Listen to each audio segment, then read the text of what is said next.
முதலாளித்துவ பொருளாதார உற்பத்தி முறை. இதற்கேற்ற சட்டம், இதற்கேற்ற அரசியல் என்பது இருக்கும். இதற்கு முன்னால் மன்னராட்சி இருந்த காலத்தில் அந்த அந்த உற்பத்தி முறையை நம்ம வந்து நிலப்பரப்பு உற்பத்தி முறை என்று சொல்கிறோம். அதற்கு ஏற்றதான் அப்படி இருக்கும். உதாரணத்திற்கு இப்போ நம்ம தேர்தல், கடைசி கட்ட தேர்தல், 7ஆம் கட்ட தேர்தல் 1ஆம் தேதி நடக்க போகுது. இந்த தேர்தல் எப்பொழுது உருவானது? இந்த தேர்தல் முறை எப்பொழுது உருவானது? எங்கேதோ மன்னராட்சி முறை இல்லையா?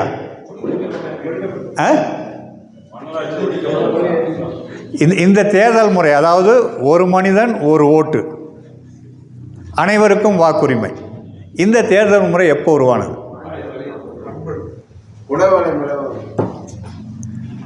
குடவோலை முறை. குடவோலை முறை யாருடைய ஆட்சி காலத்தில் இருந்தோம்? சோழர்கள் காலத்தில், ராஜராஜ சோழன் சோழர்கள் காலத்தில்.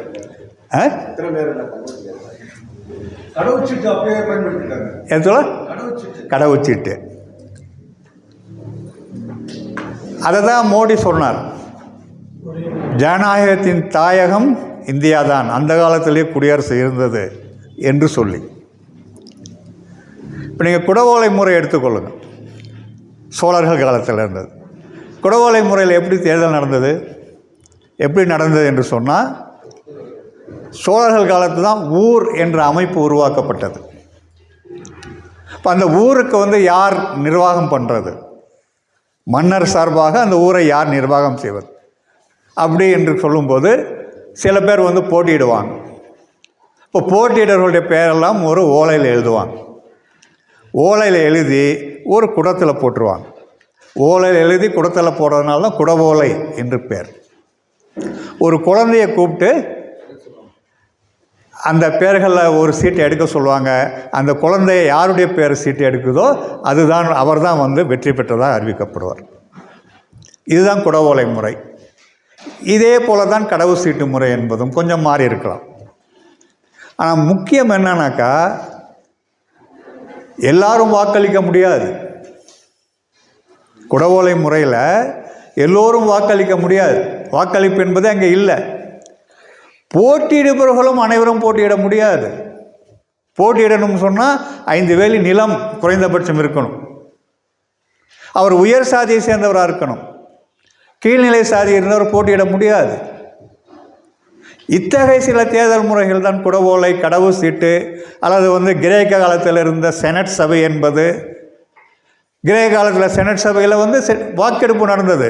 ஆனால் செனட் சபையில் யார் இருந்தாங்க? அடிமைகள் இருக்க முடியாது, கருப்பினத்தவர்கள் இருக்க முடியாது, பெண்கள் இருக்க முடியாது. அப்படி தான் இருந்தது. ஒரு மனிதன் ஒரு வாக்கு என்ற தேர்தல் முறை உருவானது முதலாளித்துவ உற்பத்தி முறையில் தான் தொடரும். அதற்கு முன்னால் சில தேர்தல் முறைகள் இருந்திருக்கலாம்.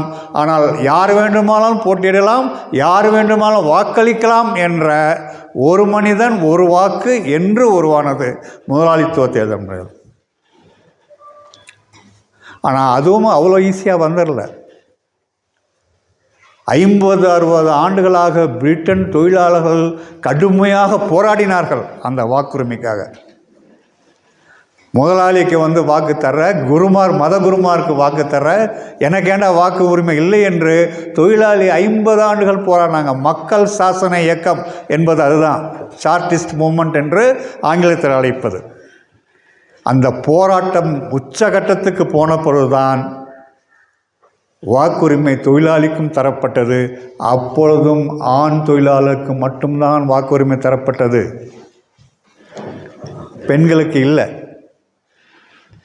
பெண்களுக்கு வாக்குரிமை தந்த முதல் தேசம் எது தெரியுமா? பிரான்ஸ். பிரான்ஸ்னு தோழ சொல்கிறார். வேற ஏதாவது பதில் இருக்கா தோழ? கியூபா.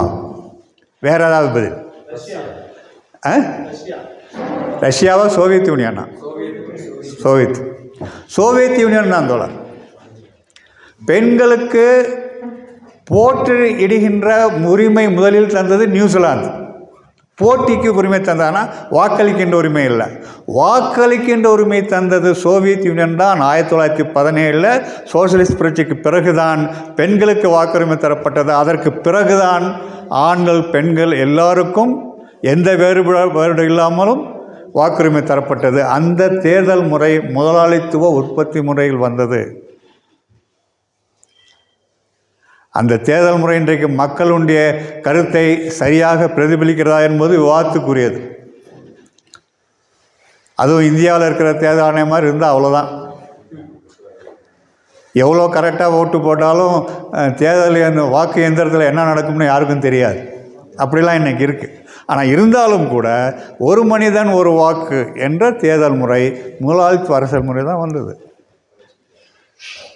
ஆக ஒரு சமூகம் எந்த பொருளாதார உற்பத்தி முறையை கொண்டிருக்கிறதோ அதுதான் அடித்தளம். அதை ஒட்டி தான் அரசியல், அதை ஒட்டித்தான் சட்டம், அதை ஒட்டி தான் நீதி எல்லாமே உருவாகிறது என்ற அந்த மார்க்சிய கோட்பாடு இன்றைக்கும் பொருந்துகிறது என்பது நாம் கவனத்தில் வைத்து கொள்ள வேண்டியிருக்கு. அதே போல் இன்னொரு மிக முக்கியமான கோட்பாடு என்னன்னாக்கா,